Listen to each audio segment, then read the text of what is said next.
So the theme for the day is becoming human. And when I think about humans and what it means to be humans, I think way back to those first early humans and how were they different from their predecessors and the primates before them. So I think we can learn a little bit from those early humans, and they can teach us how story made us human. But before we go back to visit our Stone Age friends, let me tell you a little bit about my story in the not-so-distant past. In 1961, my parents were teenagers, and they dropped out of high school and got married at the McLean County Courthouse down the road. I know, it's a little scandalous because my mother was 8 months pregnant before my dad asked her to marry him. Took him a while to come around, yeah. But it ended up fine because they were married for 50 years before my father passed away. And when my mom was 23, I was born, and when I was 7, we moved to Iowa, and that's where I grew up. My dad worked in a factory, and my mother stayed home with the kids and sometimes took on part-time jobs as a dishwasher or a cook at a local restaurant. So you might imagine that the idea of college didn't come up a lot in my house when I was a kid. But I loved school, I loved learning, and I was a pretty good student. And so as I grew up and got older, the teachers around me and my guidance counselors encouraged me to think about going to college. When I was a junior in high school, Mr. Schultz, my high school guidance counselor, suggested I go to the college fair that was at Marshalltown Community College. And it was there I met the Illinois Wesleyan University recruiter. Yes, recruiters, yes. And we talked about my grades, we talked about my extracurriculars. I wasn't sure I could pay for college, I didn't understand the application process, but he assured me that I had a place here at Illinois Wesleyan. And he was right. In 1984, I was the first person in my family to attend college, and in 1988, I was the first person to graduate college. Oh, thank you. I wasn't the last. My brother's here. He has like 20 degrees, so he beat me. My bonus for coming to Illinois Wesleyan is that I met my husband, Pete. I told that story last night. I'm not going to tell it today, but you can catch me afterwards, and I'll tell you how we met. But it's a pretty funny in and of itself. But after I graduated, we married and moved to Champaign-Urbana. I went to University of Illinois, and I got my master's degree. Then we moved up to Chicago, and we've been living in the western suburbs ever since, and we've raised 3 children who are all now in college. So it's a great story. Both of my degrees are in psychology, yay, psychology majors, and I have spent my career focused on the people side of business, how we adapt to change, how we learn, how we adapt to technology, and how we use our creative and human selves to drive innovation. A couple months ago, a friend of mine was talking about the commencement speaker for her daughter's graduation that's coming up.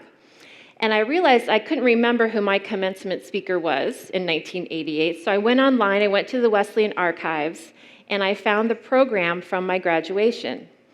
And I was reminded that I actually graduated with honors because I had done some research in the field of cognitive processing and how it's affected by irony.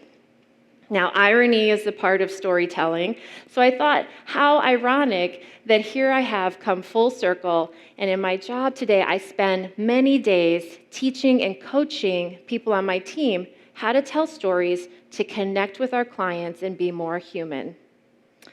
So my current fascination with storytelling is really just a revisiting of my past fascination with storytelling. And I really do believe in the power of storytelling, and I want to talk about 3 things today around the area of stories. First, I want to talk to you about why stories are uniquely human.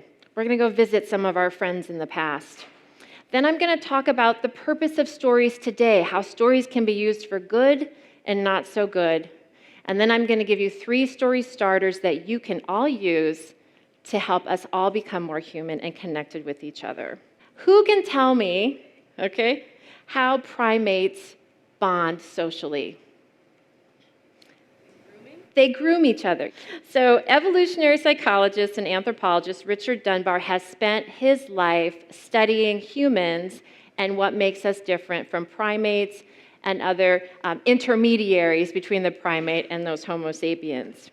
And he hypothesized that stories are the unique way that humans bond socially. So to understand that, we have to kind of think about how primates groomed, or how primates would bond. And they did that through grooming. So imagine you're a band of gorillas. Actually, you're too big to make a band of gorillas, but let's say you're 3 bands of gorillas. And you have a certain amount of time in your day. Some of that time you have to spend finding food and eating. Some of that time you have to spend resting. And some of that time you have to spend taking care of your children. And then the rest of that time you get to spend grooming one another. And that grooming is how you create social bonds. When you groom another gorilla, they get feel-good hormones, and they feel warm and fuzzy toward you, and you create that grouping.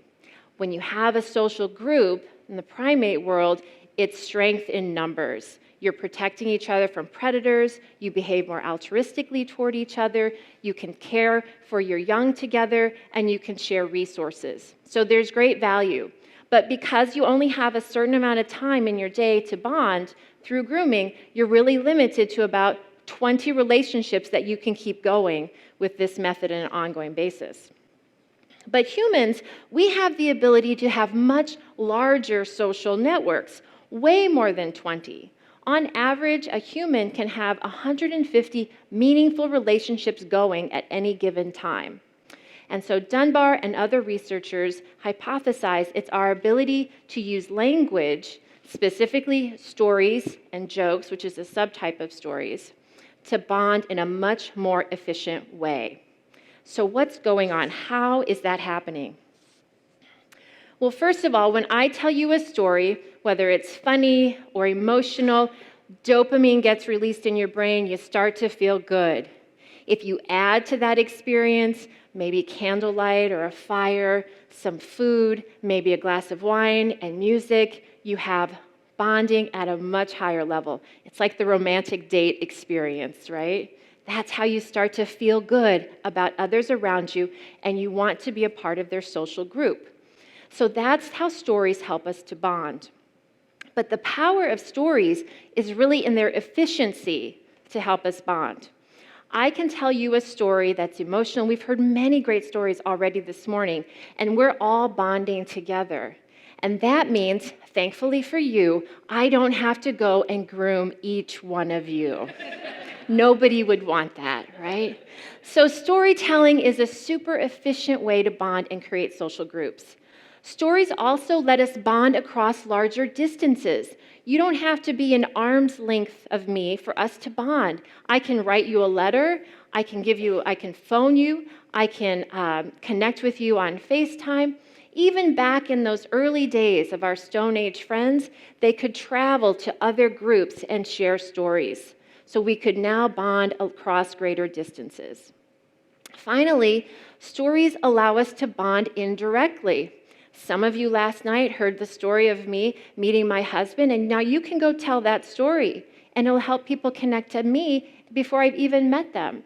I can hear your stories, I can take them, share them with others, and others want to start to connect with you indirectly. And that is how human societies form, and the structures that we have in place today are able to be successful. Stories also allow us to learn and teach in a much more efficient way. So imagine you're in the Stone Age and you're a really good hunter. And you've got your friends and they're really good hunters too. And you leave your clan back at the cave and you go out one day and you hunt the woolly mammoth. You're tracking through the woods or the savannas or wherever you are, and you're evading the saber-toothed tigers or the dangers of the wild. You find the mammoth, you kill it, and you drag it back to that cave. And that night, you've got a campfire, you're feasting, you're enjoying the spoils of your work. And what do? You paint that picture on the cave wall. We've all seen pictures of cave paintings tens of thousands of years ago. And you're painting that picture, and you're telling the story about how you were successful in that day. And as you talk about the hunting and the killing and the dragging and the pride, everyone around you, their brains, the neurons in their brains are firing as if they are doing the same thing. And now they're learning, almost rehearsing that same experience, so when they go out to hunt, they're able to repeat your success and learn from it. So stories are powerful learning and teaching tools that are unique to humans. Today, our brains, our conscious and our subconscious brains are consumed by stories.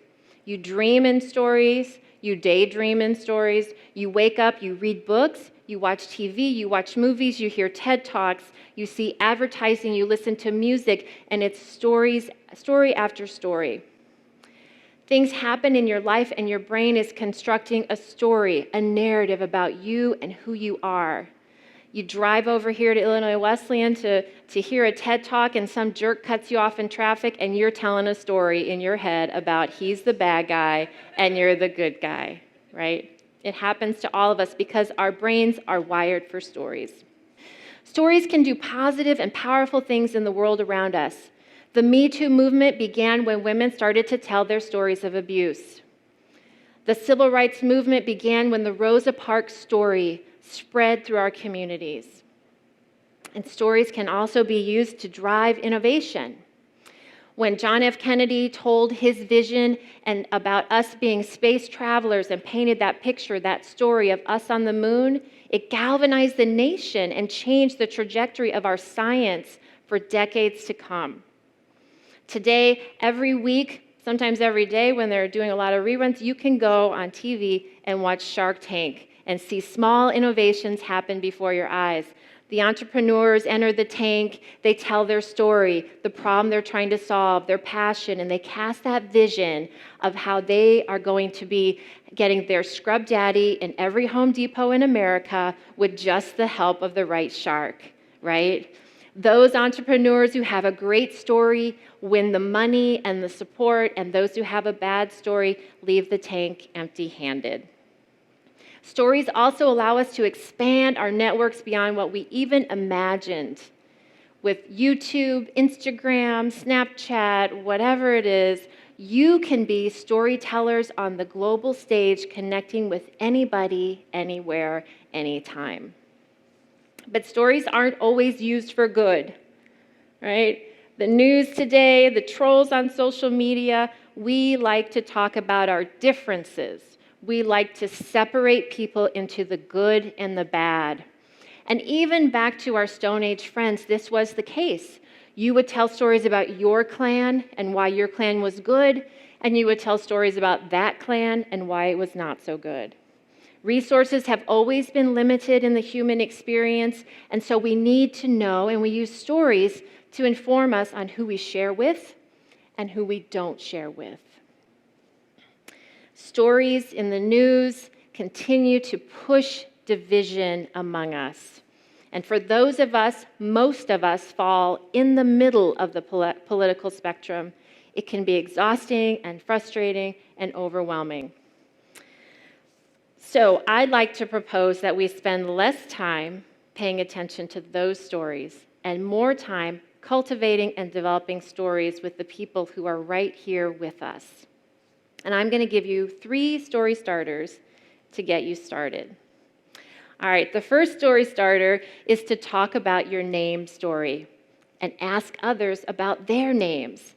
Our names have a rich history to them. It identifies our kinship, our tribal affiliation, who we're connected to in our past. Our nicknames tell people how we identify and describe ourselves.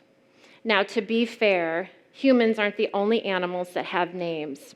Dolphins, this is really cute, dolphins name themselves. Did anybody know that? Yeah. A baby dolphin, when it's born, it starts to listen to the sounds that the other dolphins in its pod make, and it learns that each dolphin has a unique sound. And so it comes up with a unique sound for itself, and that's its baby dolphin name. And then when that dolphin is lost or frightened or feels threatened, it calls out its name, hoping that the other dolphins in its pod will come to its rescue. So humans, though, we have names, and we take it to a whole nother level. And I really believe when we ask people about their name story, we start to get a sense of who they are, and we can start to bond. Second story starter, ask people about their faith and what they believe. Wow, that can be controversial, right? Nobody wants to talk about religion, but I'm not talking about religion in the institutional, organized way. Know this, a recent Pew Research report shared that 84% of the world's population believes in a higher being, in something spiritual beyond themselves. And this goes all the way back to our Stone Age friends. When they were telling stories around the campfire about their hunt and the people in the other clan, they were also telling stories about the afterlife and the spiritual world and the spiritual forces that moved among them. Half the world's population identifies with believing in a single God, the same God. That would be Christians, Jews, and Muslims. So we have a lot more in common when it comes to faith and experience with the divine than we might believe when you read the stories about the United Methodist General Conference, controversy in the Catholic Church. It goes on and on and on. If you can share your faith journey with others and invite them to tell you how they connect with the divine, you can get a deeper level of bonding. Third story starter, ask people about their hopes and dreams. Remember I shared with you earlier that when we create social bonds, we're more altruistic toward each other. We want to help each other. We love to help each other. It makes us feel good. So when you ask somebody, what are your hopes and dreams for the future? What do you want to be when you grow up, whenever that is? They're giving you an opportunity to offer help. And that can be some of the most powerful bonds there are when you're helping other people. When you're vulnerable enough to share your own hopes and dreams and ask for help, you're letting someone else into your life to create a deeper bond as well. So here's your homework. Ask questions, listen and share stories. Don't judge, don't debate, don't divide. Talk about your name, talk about your beliefs, and talk about what you hope for. I think this can get us back to being human in the most fundamental way that we've been human all along, with the power of a story. Thank you.